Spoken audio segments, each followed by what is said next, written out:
Hi, folks. Welcome to another movie chat. Today, I am joined by Tim Allen, and Tom Hunyadi was not able to make the show today. And I see we got people already who are in the comments, like Ramoga, for example. No, I did not see The Outer Limits yet. So I'm going to make sure I say that first. Now, there's something wrong with this comment here from Beetle Eddie, a.k.a. JPM, etc. I think you mean the postman always rings twice, right? Am I right?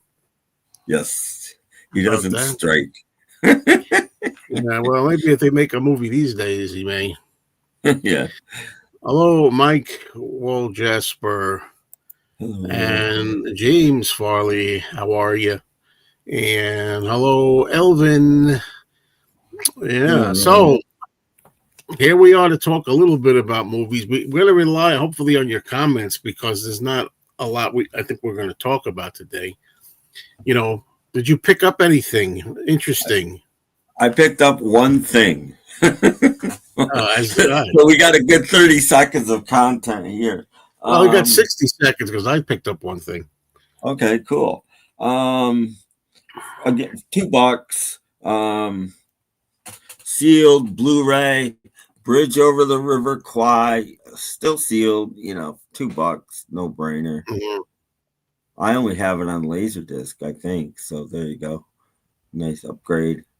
That's everything I picked up. Bridge Over the River Kwai. Well, I ordered something. You know, I did a review on a really poor movie called Assignment Terror, which was from 1969, and it starred Spanish horror star Paul Naschy as a werewolf character, amongst other monsters. And I thought to myself, well, let me just go online and see what else is going on lately on Amazon for Paul Naschy Spanish horror films. And I found that, unbeknownst to me, there had been a reissue by Kino Lorber, but here they call it Kino Cult, of one of his movies. This is the first, I think, Paul Naschy werewolf movie. Now, the title will fool you. This is just a slipcover that I have here. It's called Frankenstein's Bloody Terror. It has nothing whatsoever to do with Frankenstein.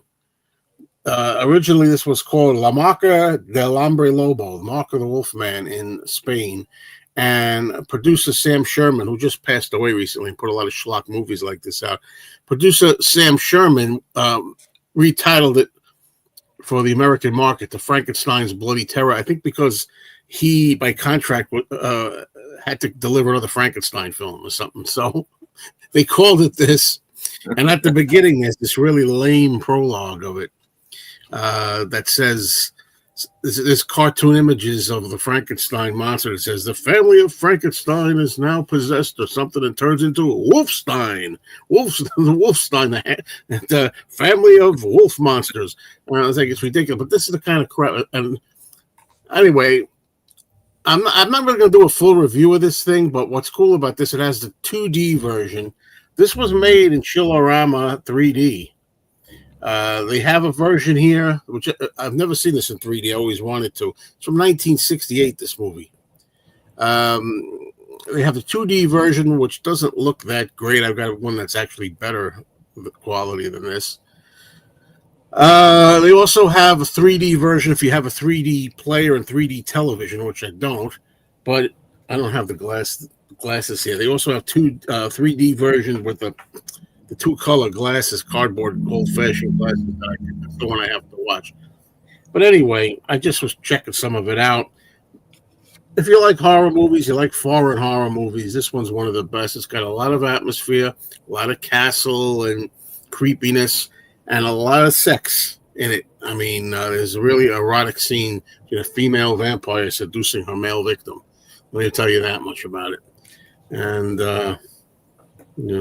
the story basically is this guy gets bitten by a werewolf, right? Paul Naschy, and he winds up turning into a werewolf. Well, he goes to get assistance from two people, a husband and wife team of doctors.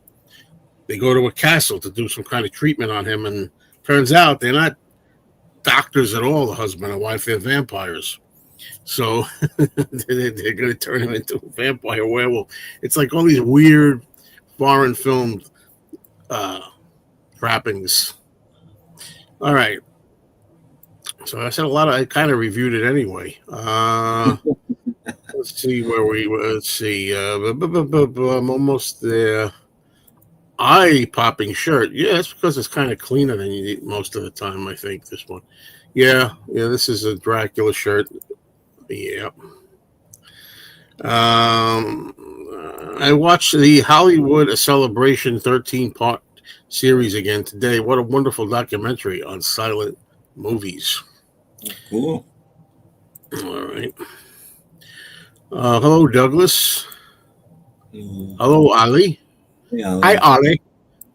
Hello, Ali. Bridge is a great film. That's not one of my. I would never watch that. It's not one of my topics. But what other David Lee films do you like?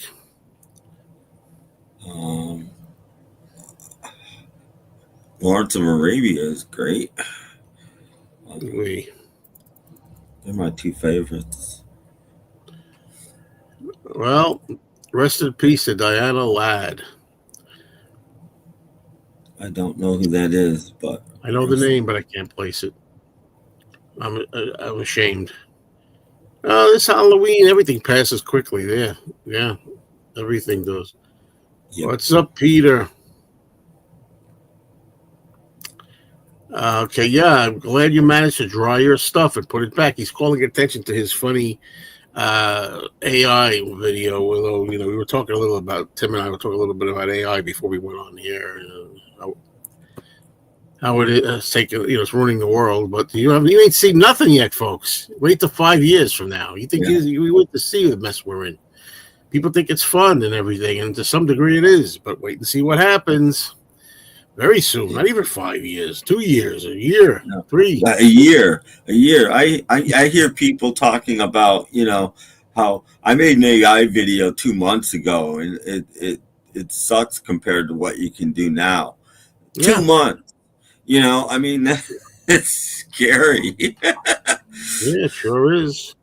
There's a video of the Queen, right? The Queen coming into Tim's room right there and stealing his poster from behind him and leaving it. It looks like the real thing.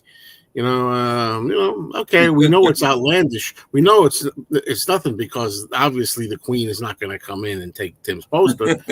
But anything, something that could be plausible could be done as well. Right, Cherry Carter? What's going on? Hey, Cherry. Yeah.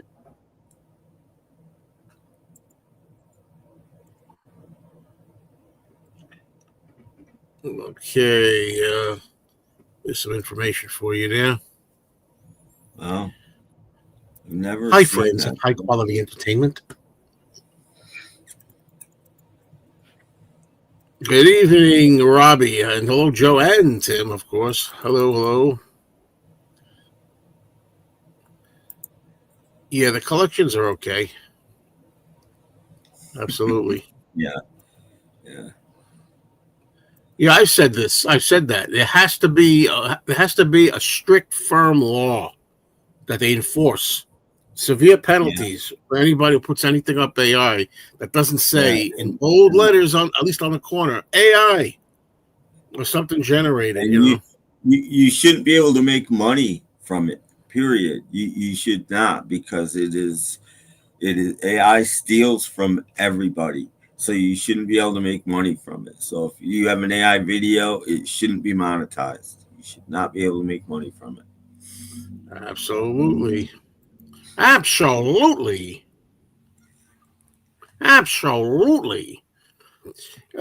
hello, George. Music for all 4 seasons.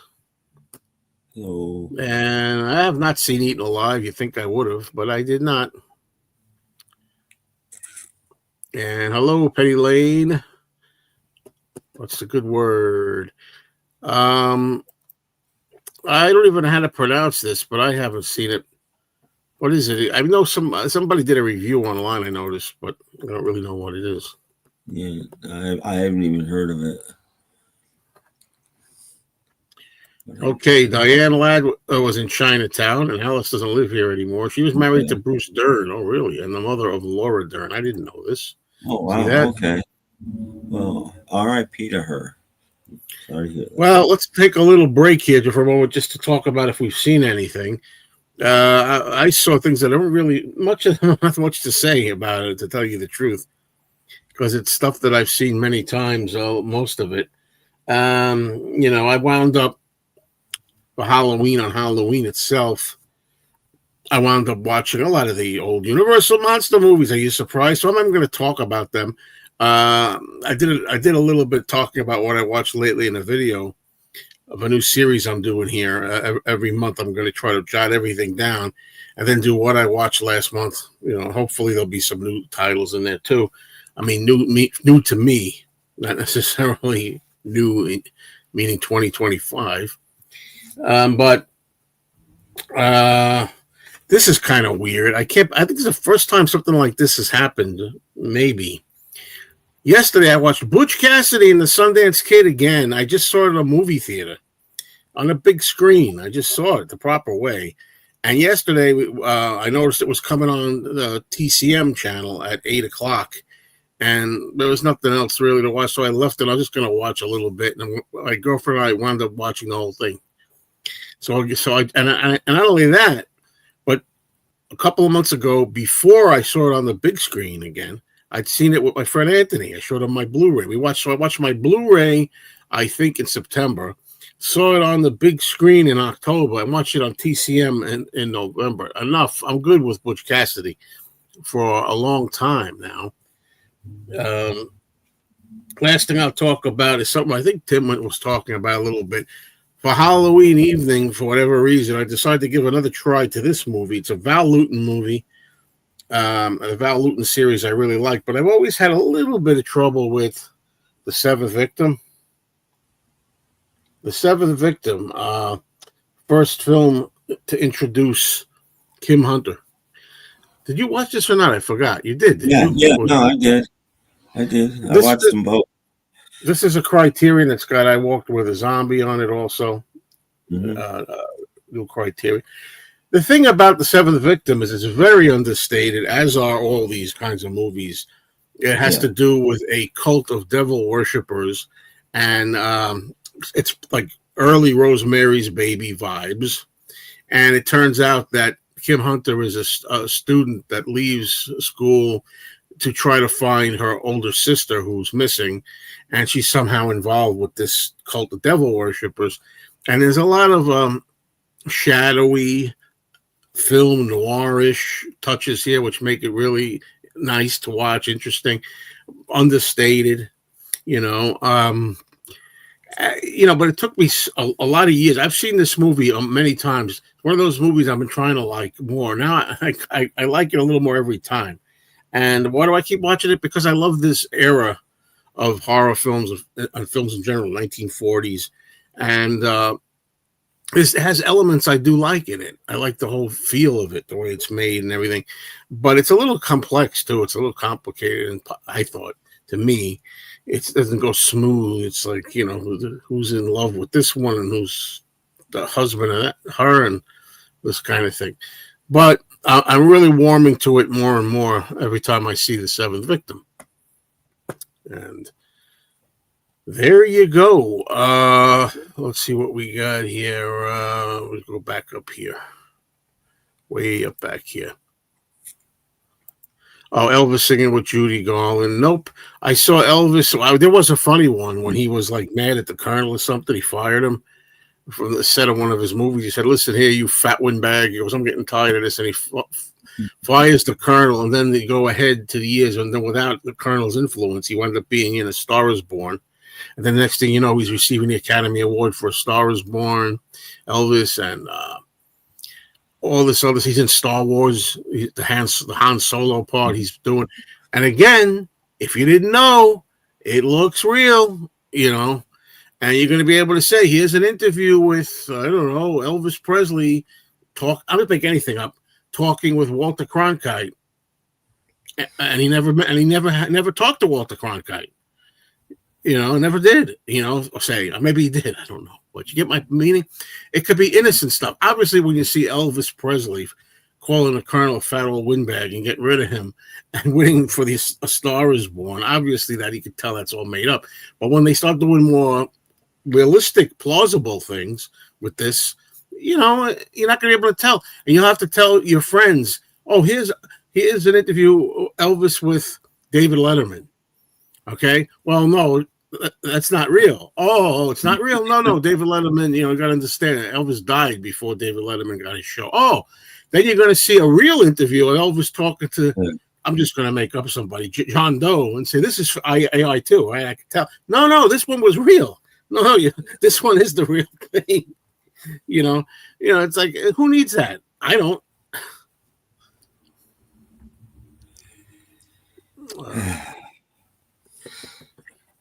Would you know if Get Carter with Michael Caine is getting a cinema release? I haven't heard anything of that. I don't know, but somebody in the comments a little later knows. Oh. Okay, ever seen the Michael Caine Jack the Ripper 2-part TV series? Know to that as well. Wow. Nope. Okay, we're going down. That's what he said to her. Blah blah. Yeah, it would have to be AI, I think, if that was the truth. If I was watching that. All right. Anyway, Tim, why don't you tell us what you've watched? Okay. Well, I watched the last 2 movies of this that I showed last week. You better have loved The Body Snatcher. I watched The Leopard Man, and that's The Leopard Man to me is almost a remake of Cat People, except it's a guy and he really is doing it for sure. He's not a leopard man. He's just a guy pretending to be a leopard man. And I find these movies interesting because they all have the same actors. From one film to the next, it's the same guy showing up, which makes it interesting to me. The Leopard Man is interesting. If you didn't know what was going on the first time you see it, you might go, "Oh, really?"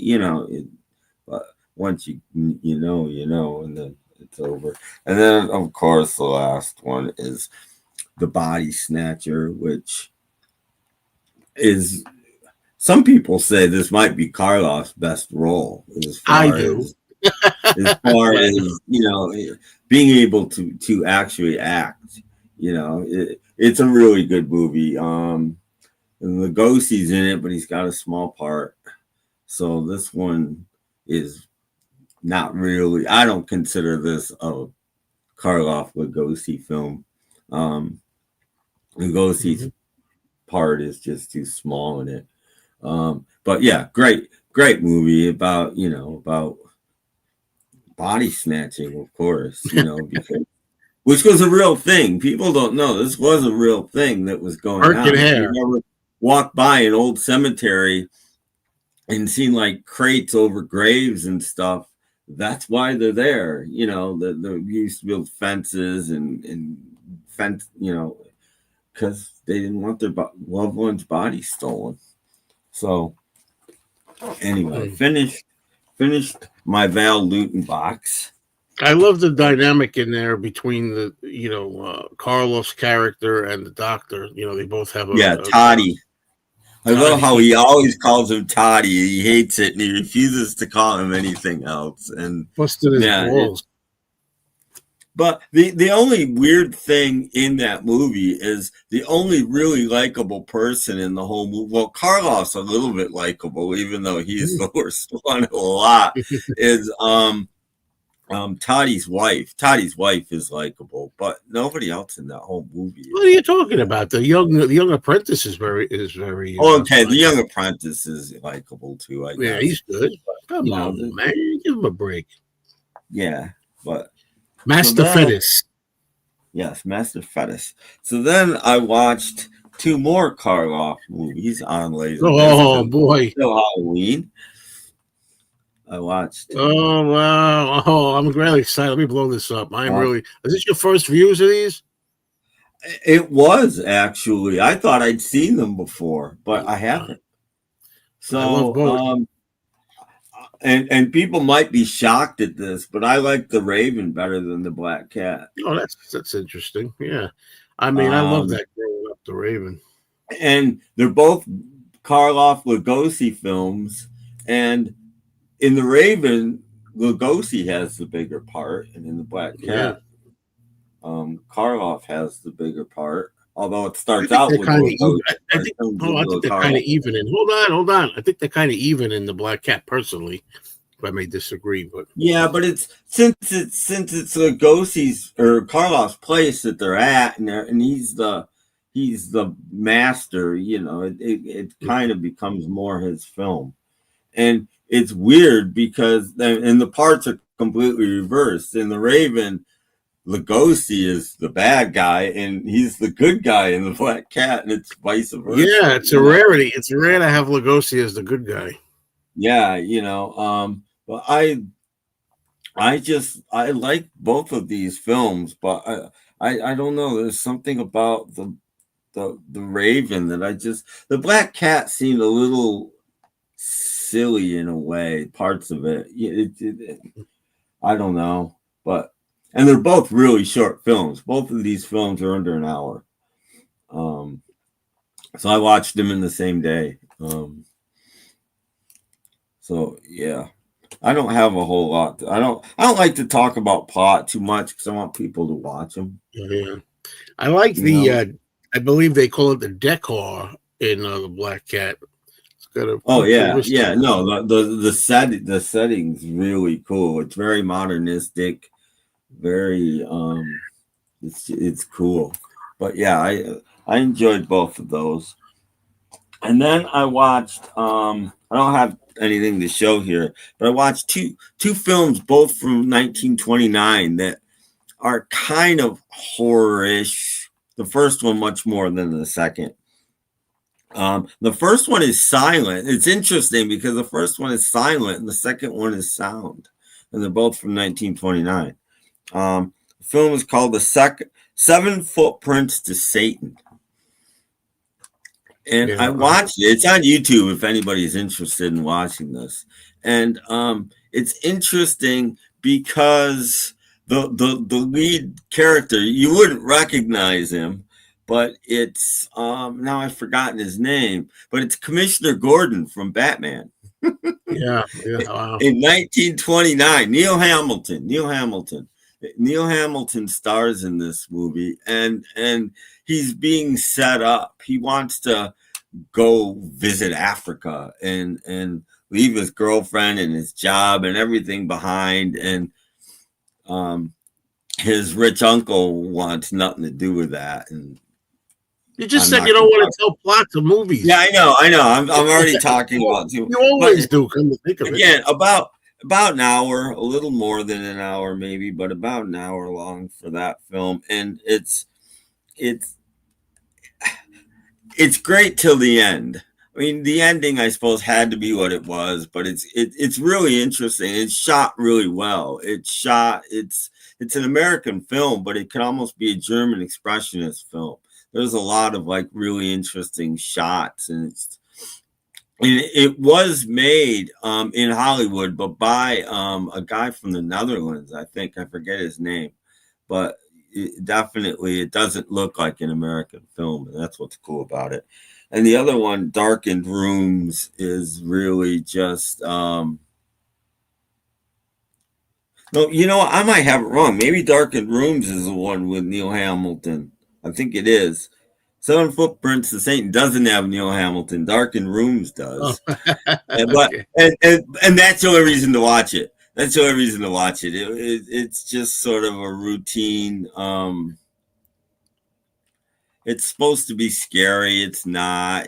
I would almost say pass on it unless you want to see Neil Hamilton really early because there's nothing going on, nothing to recommend it. Um, so that's enough of that. And then one more. Oh, I watched, and I'm not going to talk about the film, but I want to talk about the importance of the film, I think, because it gets shoved off. I watched The Notorious Daughter of Fanny Hill, which is a 1964 exploitation film produced by David F. Friedman. Um, and it's important because it's an actual film with a plot, and it's mostly vignettes of this woman jumping from one bed to another with a guy. Um, you go close to an hour with very little nudity in it for an exploitation film, even in '64, and then there's a bunch towards the end. But it's important because it's sort of the first film with nudity in America that wasn't just a series of vignettes with some guy peeping around in music and a comedy. And, I mean, Russ Meyer famously is the guy that made the first nudie cutie in America and got away with it. So then other people jumped on the bandwagon. But nobody made an actual film with a plot and anything. And this is the first one. So I think it's kind of important. It opened a lot of barriers. Oh, very nice. And that's in more ways than one. Yeah. Okay. Thank you, Timmy. I hope you don't mind me. I do that for a joke sometimes, Timmy. No, that's fine. Hey, Timmy. Hey, Tim. Okay. Let's see. Does Tim like the Who's Tommy movie? I haven't seen it in so long. I don't remember loving it though. No, me either. I saw some on TV. Yeah, I don't remember loving it. I love it, Aunt Margaret, but other than that, yeah. Okay, Ollie says I also saw The Exorcist for the first time. That's pretty interesting. It's a slow one to get into, but it got me eventually. Good movie. Well, I'm glad you appreciated it. There you go. Well, that's the other one that's out there. Yep. Outer Limits. For the older classics, does the word colorized fill you with dread? Most of the time, but there are a few I like. Yeah, I don't feel it doesn't fill me with dread like it used to way back, like 40 years ago when I first heard of it or something. I still think they're doing it better. I'd be against it for certain movies. I'd really be against it. But before I came up here, I was wondering if I was going to have an opportunity to mention it. I saw somebody on YouTube did a lot of footage from Abbott and Costello Meet Frankenstein in color. Yeah, and it wasn't bad. The colorizing, really. Wow. Yeah. No, for me, it's about intent. If the only reason that the director didn't film it in color was basically budgetary, then I don't mind when they do it. Films like, especially two of my favorites in color are actually It's a Wonderful Life and Miracle on 34th Street is one of the few films I actually prefer the colorized version, because they would have filmed it in color if they would have had the movie company would have given them the money to do it. They certainly would have filmed that in color. Well, there's a lot of what ifs, as you say. Well, is it because of monetary reasons, or then do you say, well, it doesn't matter? It's a Wonderful Life is so regarded the way it is. It should stay black and white, regardless if they just didn't have the funds. You can go on forever with it, right?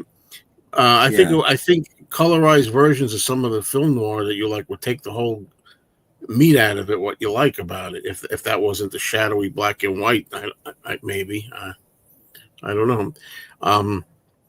But I got to tell you, it was a kick to see the monsters, Abbott and Costello Meet Frankenstein in color, if it was done well, And sometimes they look kind of scarier, and tell you the truth, But I'm surprised to hear myself saying this in 2025, because I would never have said it in 1985 or 95. But just as a offshoot thing on the side, they give you the regular real version and a color version, an option to watch. Fine, but that brings us to AI. So the answer is it doesn't fill me with dread like AI does. I'll tell you that AI is it really freaks me out more than anything. Who knows? 20 years from now, will I change my mind about that as well? I'm not looking forward to anything coming up. New November movies, nothing, and even if it's re-releases or anything, there's nothing. If Tom was here, maybe he'd be looking forward to a lot of new stuff. But Yeah. no, I can't think of anything I'm interested. I don't even care about the new Frankenstein. I really don't. Thank you for the offer of this cherry Carter, but please do not. I don't want to watch a movie that way. No. Eventually I'll get around to seeing the outer limits, and everybody will be happy. And not only have I seen Night of the Demon, it is one of the greatest horror films ever made, for my money. Night of the Demon, Demon. Also known as Curse of the Demon, which is the U.S. title. It's shorter, it's slightly trimmed in the U.S. But Night of the Demon is a really good movie in that genre. From 1956 or 7, I forget which. And it's black and white. It should stay in black and white. Well, yeah, certain like film noirs need to be in black and white. I'm sorry, Yeah. not those. I'm saying there. I don't know about this with Elvis. I heard that he liked Abbott and Costello meet Frankenstein. Funnily enough, I think my friend used to tell me it was an Elvis guy that was like he remember seeing that in a theater when he was a kid or something. I don't know. Now this is great to hear. Holy cow! This is very impressive because I was worried because the 1932 Old Dark House, as I said, is a movie. If you don't know what you're going in for, it could be a little too much of a burlesque or black comedy thing.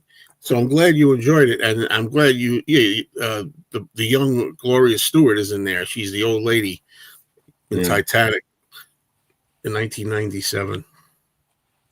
That's her looking pretty hot in that movie. She's also in The Invisible Man from 1933, Gloria Stewart. And for anybody out there interested, I think they just put out a 4K of Old Dark House for the first time. Yeah. Do you always try to find movies on Laserdisc? No, I don't. When I'll buy them when I see them cheap, which isn't very often. It's been now maybe almost a year since I've picked up a Laserdisc. But when I find them for like $1 or whatever, I'll buy them if I'm interested. But I don't necessarily look for them. Now, Jeff Goldblum's Fly or Vincent Price? Well, you're talking about, when you say Fly, the movie The Fly, not his actual fly in his pants. I'm sure you mean. but the thing is, I only saw The Fly within the last year or two with Jeff Goldblum's version, and I believe it or not, I actually did like it. But it's so different. So to me, I like both. I like both because one of them is modern. It's like the movie The Thing from another world.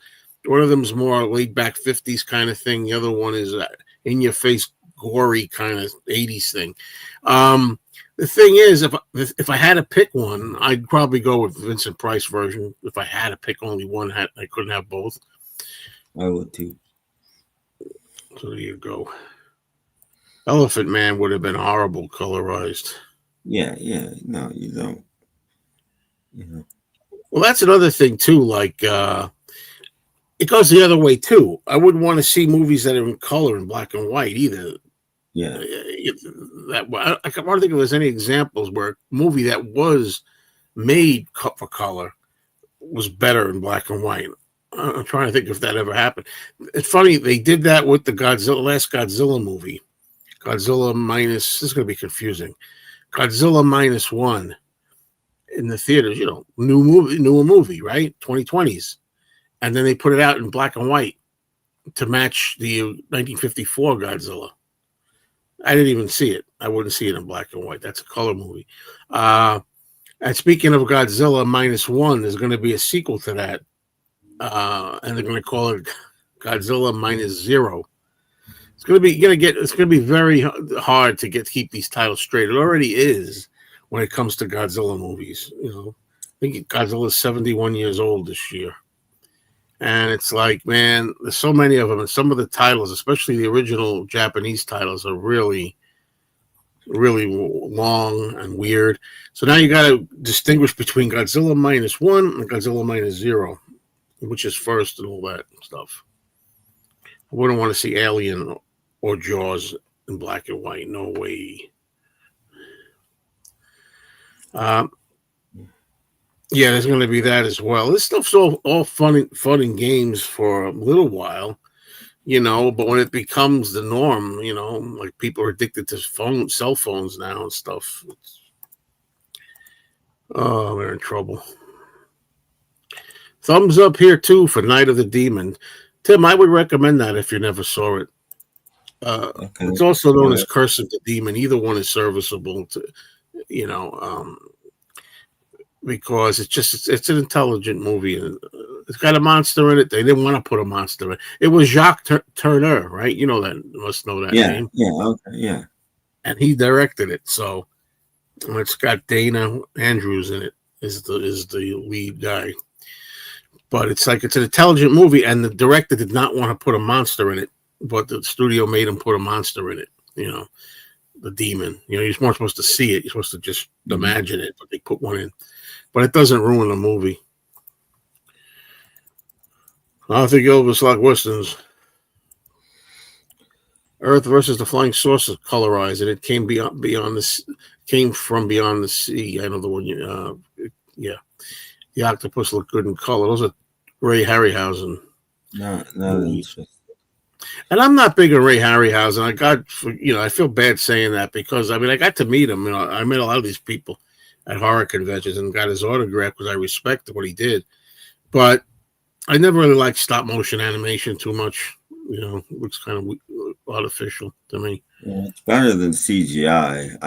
I think in certain things it works, especially like sword and sandal movies and stuff like that. Like the skeletons moving jerky, I think that actually works in its favor. Right. The skeletons, yeah, that's interesting. I like it in King Kong. Ray Harryhausen didn't do it in King Kong, but that inspired him.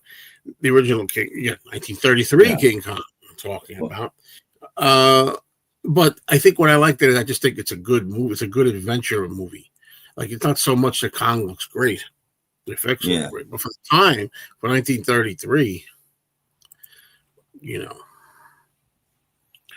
I don't really have one. Because I like Laserdisc, but I'm not out actively searching for. I'd love to have like Magical Mystery Tour on Laserdisc, I guess, and there's things like that. But Let It Be, of course, I'd love to have on Laserdisc. But there's not. If it's cool and if it's interesting and different, I'd like it on Laserdisc. But I don't have a list. Yeah, of course, Young Frankenstein was in black and white to copy the movies that it was paying tribute to or making fun of. But I've seen there's a lot of stills of it in color, what it looks like in color. But that movie's another movie that I wouldn't like in color. No. And Hard Day's Night's another one that I think works very good in black and white. Yeah, because it's filmed like a documentary. It's almost filmed like it's news cameras filming it. It shouldn't be. Yeah, it's great. It's great as is. It really is. But then again, anytime I see people that try to do colorizing of some scenes, I'll look at it. If they could get it really good, like I say, I would watch it. I would definitely watch it to see what it feels like in color and see how good it is that way, the way they did to it. But it wouldn't, it would be my go-to. You know what I mean? Yeah. The professor from Gilligan, Russell Johnson was in Attack of the Crab Monsters. Yeah, he was in a lot of those movies. He was in It Came from Outer Space, I think, as well. Well, you'd like to know what you guys would think of The Substance. Well, I do want to see The Substance. I've heard good things about it, and I like Demi Moore. Look at her, so that helps. Sorry, this is a guy thing, but that helps. And but I'd like to see that movie. I don't want to see that movie because isn't that a horror movie? Am I thinking of the right? It's I one of don't the, really. a year ago or so, 2 years. Yeah, I don't really do horror movies, and they don't interest me. There's enough horror in the world. That's why I Well, like I don't. mean, when you say that, do you consider like that just that kind of horror movie? Like, do you consider the Black Cat and the Raven horror movies, for example? You know, Yeah, but that's different. that's what I'm asking. I'm trying to distinguish the It's an two for you. innocent kind of horror, you know. Yeah, right. It's You're okay. You're okay with that. yeah. I'm okay with that. I'm not okay with. I mean, it depends on how horrific it is. I don't like slasher movies. I don't like, I don't wouldn't want to see Centipede. I don't I don't want to see Human that. centipede. I don't want to see that. I don't like to see people killed. I don't like to see people hurt. I don't even like to see people afraid, really. It's enough of that. Yeah, I don't know, but it's all make believe, friend. Well, I know, but I know. Well, I know you know, but you know, Now, have I met John Carpenter in person? No. Funny enough, I've met all kinds of people. Like, let me just some name like George Romero. I met at a show. Roger Corman. I met at a show. Other directors and producers, especially of that kind of film. But I never met him. I do like Mighty Joe Young. I like that as well. I do like it, and that's one of the cases where I didn't mind the 1990s remake. I think it's 1998 or thereabouts. They remade it with Charlize Theron in it, and I think she was a great choice for the leading girl in it. I like the original, and I like the remake. Well, this is interesting. I wonder about this. Well, A Complete Unknown in black and white. It was. I know you didn't like it, Lila. I liked the movie A Complete Unknown, just as it was. But then again, Dylan's only black and whitish in the very beginning because pretty soon it's color when you get to 65. It's very colorful kind of thing. yeah. But because of that Penny Baker film, people probably want to see him in black and white because that was Right, shot right, and that works really good in black and white. Don't Look Back. Yeah. The Substance was a good movie, not real horror, more the horror of vanity. Okay. Well, I'll always take classic horror, but it depends. Like I say, I love classic horror, the old classic horror the best. But then again, I like modern horror too. What can I tell you? I like a gory movie when I'm in the mood. But like I said, there are gory movies that you can make a gory movie and it could have a story and it can have some good touches and direction and things. And you can make one, as I always show. I don't really want to get this Herschel Gordon Lewis. I'm not going to grab this underneath. My back's killing me. But who just put the camera on and just take eyeballs out and pull your intestines out and stuff like that back in 1963 or something because they can try something different. It's like there's no real story. But then again, when I'm in one of those crazy moods, which isn't often, I could watch that as well. But I much prefer, like we talked about, The Seventh Victim, Val Lewton, like The Black Cat. It's funny to think, like Tim, that something like The Black Cat and The Raven were really, at the time, they came down on those at the time. Yeah. And the Black Cat had to be cut a lot to get to that. It's weird when you think of that now. Why it's under an hour. Yeah. Well, yeah. But the thing is that, you got to remember something too. I remember that I'm going to say in the 90s sometime, I had a friend that was some of you might know him. He was a filmmaker and I was friends with him. And I got to go over his house with some other friends a lot. He made drive-in movies. His name was Joe Marzano. And one of the things that he made was he's got, from Something Weird, he's got a film called Cool It Baby is his. There's another one, Venus in Furs, the 1967 version of Venus and Furs. I've seen that. I may have seen Cool Baby. Because there's a few versions of, but the thing is, anyway, he had a Laserdisc player, and we watched The Raven one time, and I seem to remember it was sped up a little bit at the end because they're trying to.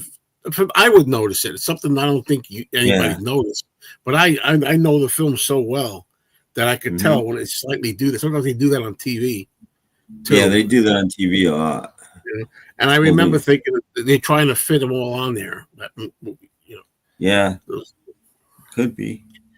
Because they're probably more like 61 minutes, 62 minutes, something like that. 63, but maybe it came out at 59 or something. Okay. Abbott and Costello made two color. Yes, Jack and the Beanstalk and Abbott and Costello meet Captain Kidd. Sadly, two of their worst movies, in my opinion. Yeah, they're in color. That happened so many times. Like Boris Karloff in the 40s made a color movie called The Climax, which is like a sort of a horror thriller picture, and it just is bad. That happens a lot of times when they make something in color. Munster Go Home, the Munsters, they put it in color. Yeah. It's not as good as the TV show. I mean, Costello made one short in color too in the very late 20s or early 30s, but it's mostly lost. They found like 30 seconds of it or something, really bad shape, which is a shame. Companion is a new movie I did a review of. If you want to look at it, I did a review, and I enjoyed it. It's about having robot partners, AI robot partners, and that's what it's called, and scary shit. If you love to see Demi Moore, you wait till you see Margaret, whoever. Your eyes will be on stalks. Sounds good. I never met Joyce DeWitt, but I met the Fonz, and again, just like everybody says, he's one of the sweetest, nicest, famous people you're ever gonna freaking meet. He is so nice. He was just like I'd always heard that he was gonna be. And I forget what he said. I saw him recently. He just turned 80, the Fonz. It's Henry Winkler. And I forget what he said now. I was watching it on a clip, and he said, people always say to me, you're like the nicest celebrity. And he had a funny answer, and I can't think of what it was. He had a funny answer for that, and I can't remember what it was. Believe that? I have no interest in modern horror after 1970. Well, how do you know that 1971 or 2 there wasn't something you would have liked? But I know you're generalizing, No, there's good Hammer and stuff in past 70 that I like. Sorry to bring it back to this, but would you make your own biopic of your own life? It'll be very possible very soon. No, I'll leave that to you, Peter. No, I'm serious. No. I don't literally mean that, but I'm just saying, I'm just saying. I feel like I've seen the house on Sorority Hill at one point. I definitely would because there's women in it, so I saw it, but I can't remember a damn thing about it. I think I went to the movies to see that. Yeah, I don't know it. I think it was in the early 80s. There was one. I don't know if it was a remake or Sorority Row, maybe. The only film props, I mean, literal, like real things that were used in the movies. I can't think right now of any. I don't know if I do. Yeah. See, I wouldn't watch iRobot because the robots are rendered by cartoons, right? Yeah. I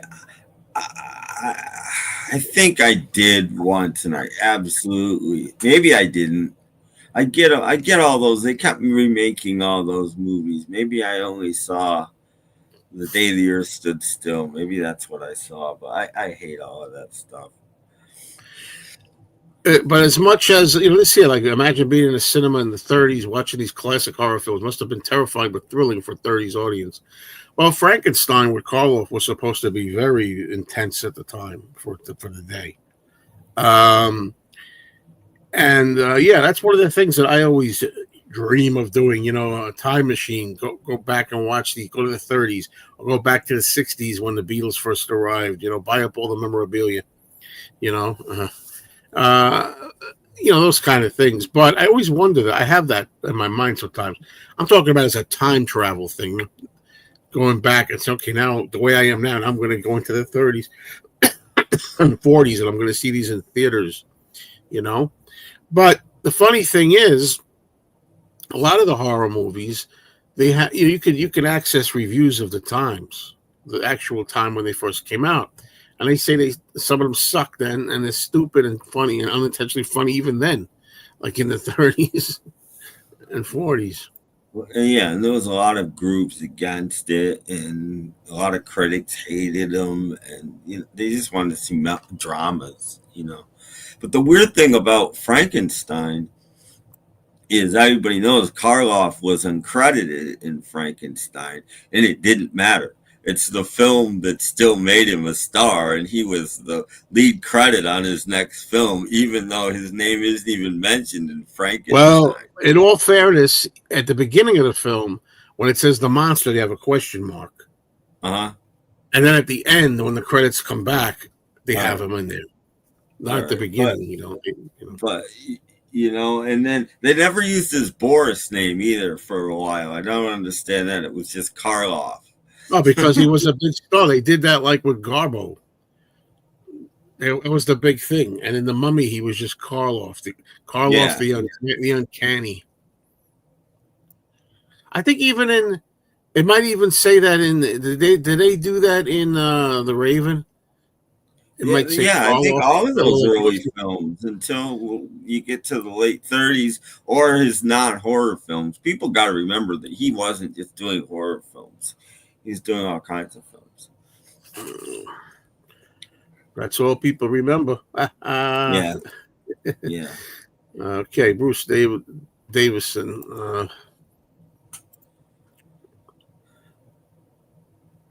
I haven't seen it. No, don't know it. I have the Jaws popcorn head right over here. Come on, I can't point to it here. It's sitting on a stack of DVDs or Blu-rays. That guy's everything thrown in here any old way.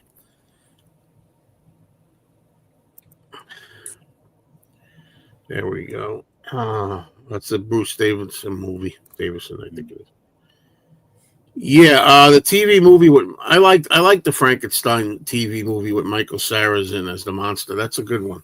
It's called Frankenstein: The True Story, and also who's in it? Oh, James Mason was in it, and also playing the bride is Jane Seymour. She's beautiful. Okay. A lot of people say this. Karloff's monster is iconic, but when I think of Dracula, I think of Christopher Lee. See, Christopher Lee is my favorite second favorite Dracula. I like Bela Lugosi the best, always will.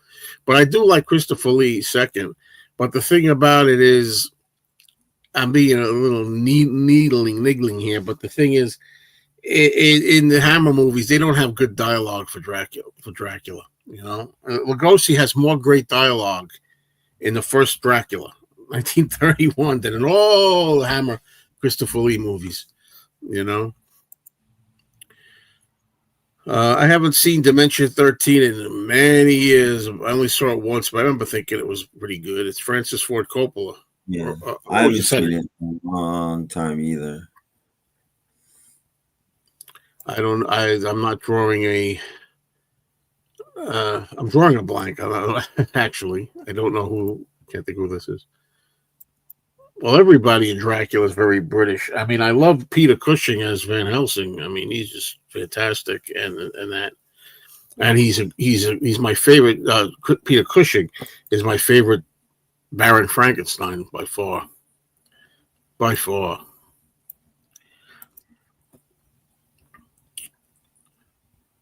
Wow, that was pretty good. I like that. It's really hopping here with the comments. That's the way I like it. That's the way.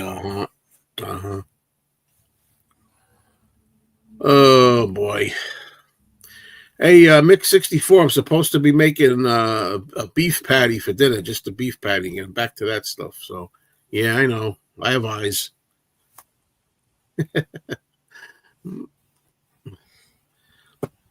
Oh man. I think, are we running to the end here? Oh no, we always know that moment when it's getting like you're near the Yeah. end. It's getting very near the end. But as long as I get 60 minutes out of it, I'm happy, you know. Okay, yes, I saw American Werewolf in London. A lot of fun. Too much fun for my liking. Stupid movie. I don't like stupid movies like that. They're supposed to be horror movies. But yeah. I take it that Tim is not a cinema goer, and if not, why not? Because there's only one movie theater within like an hour from me, and they only have 4 screens, and they only show car chase movies and superhero movies, and that's about it. So I'm not interested. They don't show anything I want to see, like ever. Thank you, Ramolga. I go tomorrow about that. And now I got lower back pain, but that doesn't surprise me. It's obvious why, I think. I put on a few, so. I haven't had that. I haven't had that in ages, you know, any of that stuff. Frankenberry, Count I always Chocula. like Count Chocula for me. I I probably would don't like like them food. these days. Is Black Dragons any good? How do I describe this? This is a Bela Lugosi movie. It's a Poverty Row horror film, 1942. It's a series of 9 films he made really cheap on a shoestring. That series, they call them Poverty Row horrors, Yeah. and it has to do with the Black Dragons is a Japanese society around that time of the war, and Lugosi plays a plastic surgeon that makes Japanese people look Caucasian. That's the gist of it. And there's a whole bunch of shenanigans going on in there. It's not really a horror movie. But I think it's a fun movie because it's one of those movies that if you like Lugosi like I do, you can watch him in anything and you're drawn to Lugosi. It doesn't matter what the movie is. You know, you're watching it for him. I saw one or two of the scary movies, but I don't remember anything about them. Not the comedies, but yeah, not much. Except Anna Faris, I think, getting tossed around on a bed or something. That's the only thing I remember on one of them. What do you think of Peter Cushing playing a bad guy in Star Wars, saying you may fire when ready? Yeah, well, I don't like Star Wars much, but I do like Peter Cushing. When I did see it, I like Peter Cushing in that part. He's played bad guys, you know, also in other movies. You know, he's not always a good guy or anything.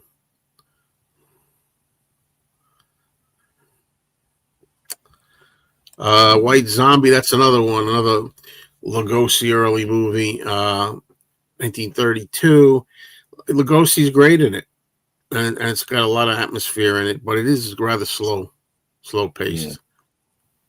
Yeah. Picked up a bunch of horror compilation DVDs with all these titles. Cool. Watch him. I know what he's talking about. It's good to see you, Ralph.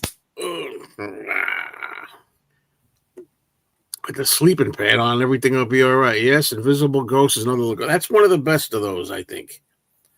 Those cheap Poverty Row Lugosi series. What?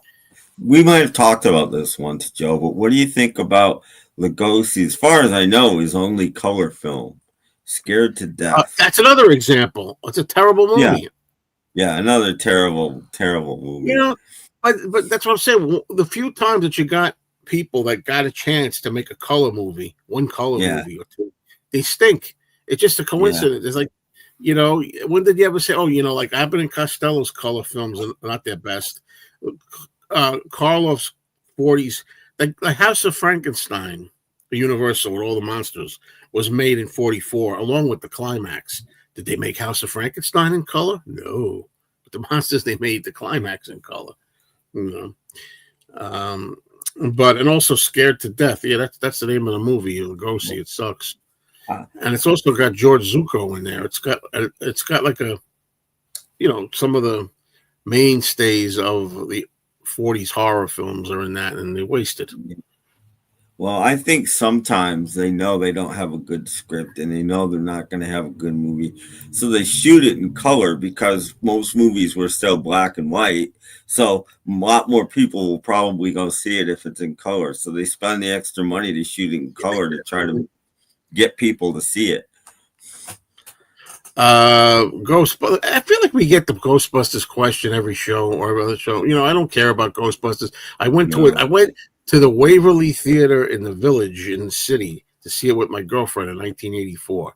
It was good at the time, but I don't care about it anymore. I thought the end was so silly that I don't think I even ever saw the sequel when it came out. I didn't see any of the other ones. I've never seen Shock. I might have, but I don't.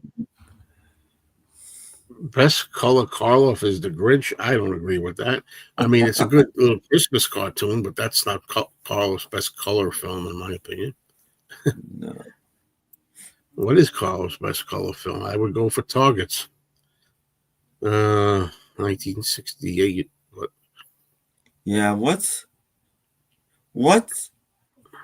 is it a comedy of terrors that has the 4 in it that's in color? Yeah, that's humorous too. That's got Basil Rathbone, Peter Lorre, Vincent Price. Yeah. I forgot about the other Raven from 1963. Yeah, the other Raven too. Yeah, that's good too. Young Jack Nicholson is in it. Yeah. Yeah, there's a lot of good Karloff color movies. Yeah, House on Haunted Hill. Well, which one are we talking about? They remade that too. The Vincent Price one is great. That reminds me, I don't know why December they put it out, but I got to get an upgrade quote of Blu-ray of House on Haunted Hill that they're going to put Film Masters or whatever the company is. It's Film Masters or something. Do I have any plans for another Mikey Arugula video? I'm sure he does. No, the thing is, the Mikey Arugula videos, of course, I'm going to still do them on my main channel. But I'm surprised. I really thought they were going to do a lot better than they do. I don't know why I was thinking. I just thought, the idea you got Beetle freaks. You think they want to see what surprises are in the boxes when you open up? Beetle. I can give you my take on it. Mikey Arugula's personality. Well, no. If Mikey Arugula doesn't care what's in those boxes, and clearly he doesn't, because some of them have been sitting there for years, then why should we care? There you go. There you go. But like this last one, it didn't even hit 1,000 subs. Views, not subs. Lost in Alaska, Coming Around the Mountain weren't very good at in black and white. I like them both. They're not their best. I wouldn't say that either one of them are the best Abbott and Costello, but I like them. Yeah, but I don't blame the black and white for it. Back in those days, you're under contract, right? And the studio says, okay, we got a new film. You don't have any say in the script. You don't have any say in anything. You just show up and be in it. And, so you're in a lot of bad films, and there's nothing you can do about it. I always liked the Mikey Arugula videos. Bless your heart, Eric. There's a loyal group of people that like watching those, and they always are there for them. Well, they seem to get longer, and that's the other thing, Well, check the times on those, because I try to. Some of them maybe, but check the times and let's see. Try to keep them no more than 20 minutes. It's better. I think it's better if you just open some boxes. I don't like his. Okay, we've got a theme today. I'm not about that either. That's a big thing with Anthony, man. And Anthony, he just wants to see boxes open. Yeah, that's what I want. I want to see what's in those. Yeah, I'm gonna suggest. Mike would want to see what's in those boxes, but I guess I'm gonna suggest it to him.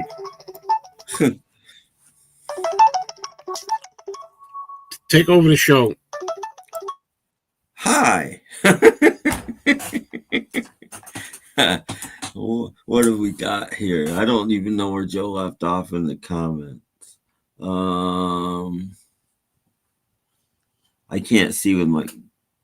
I'm on a little screen, guys, so I can't even read the comments very well. That one's about to leave the screen. Okay. I'm back. Good, I was failing miserably. The comments are so small on my screen, I can't really read them.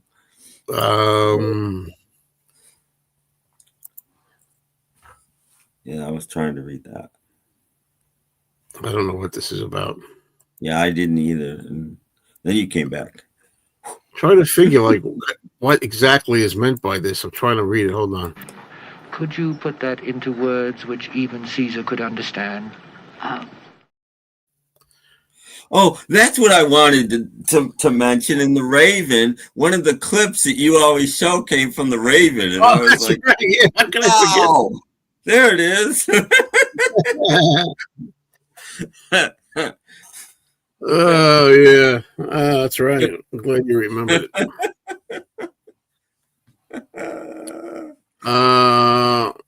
What do you think about Ringo saying that there's a surprise at Anthology? I didn't know he said there was a surprise. That's interesting. I'm gonna have to get off soon because I got to pick my girlfriend up earlier than I thought I would. But we're doing all right. We got a little bit of time. 10 minutes.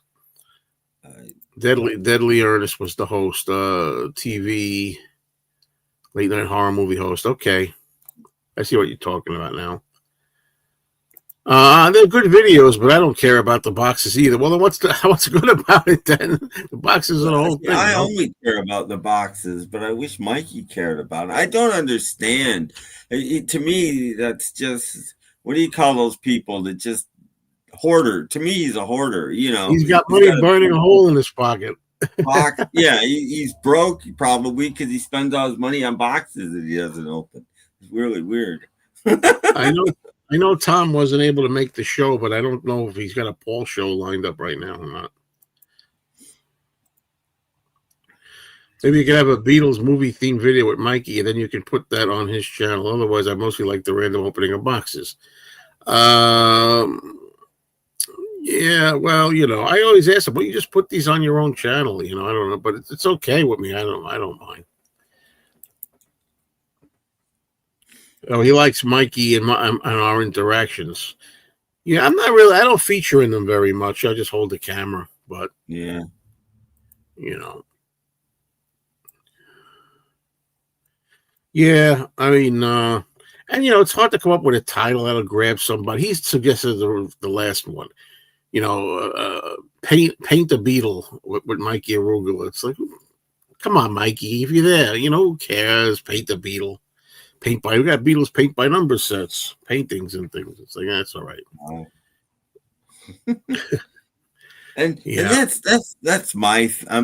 I might be alone. I don't collect this kind of stuff, so for me, it doesn't. It's nice to see it, I guess. But well, I said this before a few times, and I wanted to be clear and put on my tombstone that these Mikey Arugula videos and doing this with him have turned me off to that kind of collecting.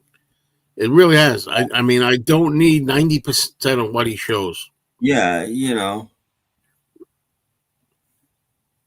this is a Beatles spiral notebook from 1964. Oh, okay. I don't want that. Yeah.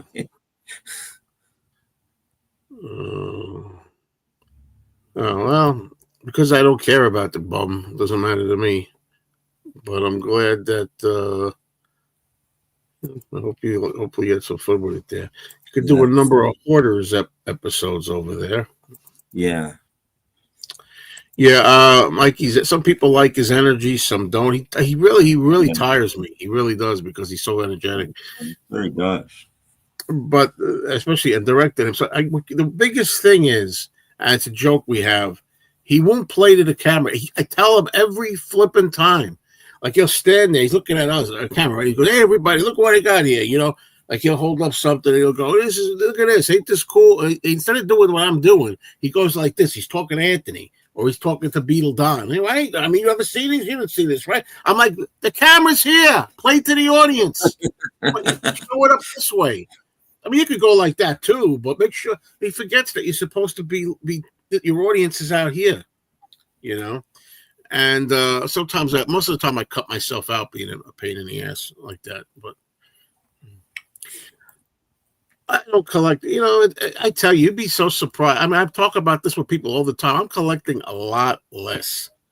You might not think so, but a lot less. I mean, movies. I'm collecting, getting a lot of Blu-rays and things, but you know, like I hear like this is another off topic a little. Like Ringo Starr just came out with 4 colored vinyl records. First 4 records. I don't want them. I said I'll just get Ringo album and Goodnight Vienna. So I ordered those 2. And after I ordered them, I heard there's a thing going out there that the quality control on these records is so bad, they're almost all warped. You know, a lot of times people are getting them and there's a warp. And I'm like, ugh. So I asked the person I know who ordered all 4, and she told me that you had to send 3 back. 3 of them were warped, 1 of them was not. I'm like, I don't need this crap anymore. New records suck. Okay. I mean, whenever I do play them on the rare time, they do have. A lot of them seem to have pops and things wrong with. I bought records that are warped right out of the thing. Certain companies aren't great, and Friday Music is one of the companies that's not great, and that's who does Ringo and the Monkees, unfortunately. But not this. These are the ones I'm talking about. Are not Ringo. I think they're Capitol. They're his first albums. Oh, are they?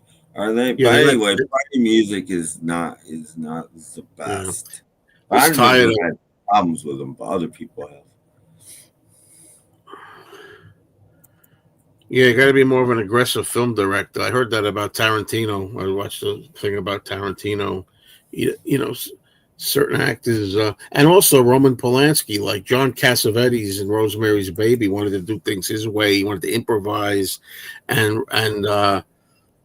Roman Polanski is very much like, and I think Mia Farrow said, like if he wants you to hold a glass like this and you hold it like that.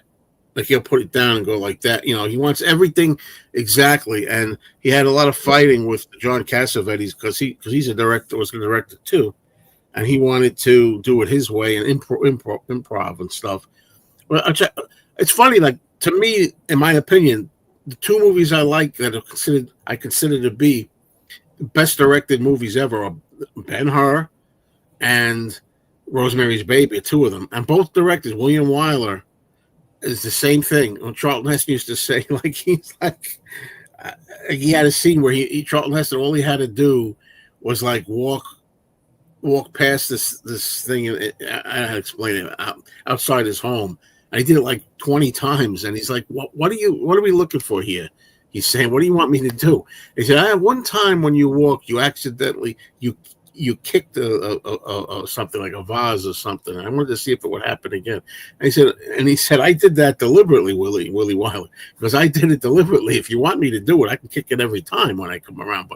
But things like that. And then one other thing, I remember Charlton Heston writing in his diary, we did a scene today over and over and over again.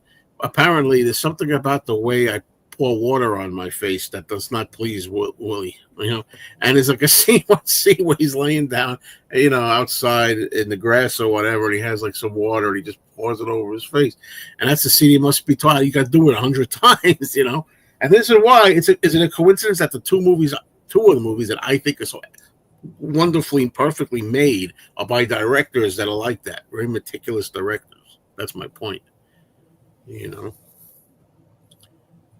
was a long thing, but I got it out. Arugula salad, yeah. I like Mikey's energy, even when I think a lot of stuff he collects is kind of silly. Yeah, me too.